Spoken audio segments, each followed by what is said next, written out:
Intense testimony this afternoon in the case against Chad Chritton as his stepmother and a child abuse doctor both take the stand. For continuing coverage, we go live now to Dannika Lewis at the Dane County Courthouse with more on what they had to say today. Dannika?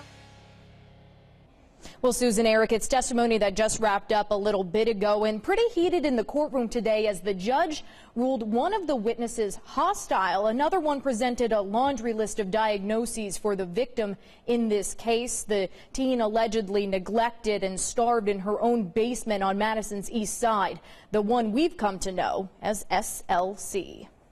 In order to answer your question correctly, I have to give the background information of why.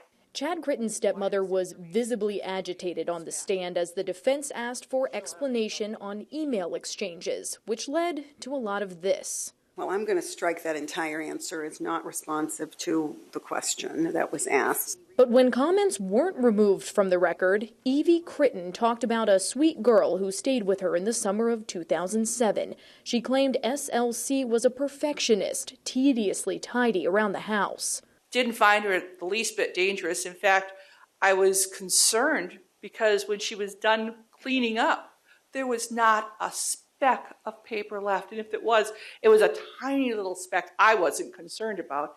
Also called as a witness, Dr. Barbara Knox showed the jurors growth charts. Clearly indicated that she was describing a situation of not being given food. The child abuse pediatrician evaluated SLC and said her weight and height were stunted and claimed the victim will never grow any taller.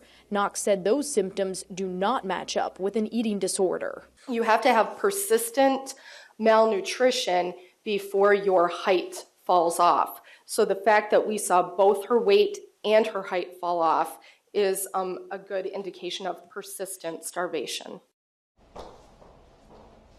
Now, Dr. Knox, who you just saw there, actually made initial diagnoses on SLC when she was first found here. Those included isolation, terrorization, physical and sexual abuse, neglect, and PTSD. And while we did hear some witnesses from the defense today, those were actually called out of order, and the prosecution has yet to rest its case. Dannika Lewis reporting live from the Dane County Courthouse. Dannika, thanks.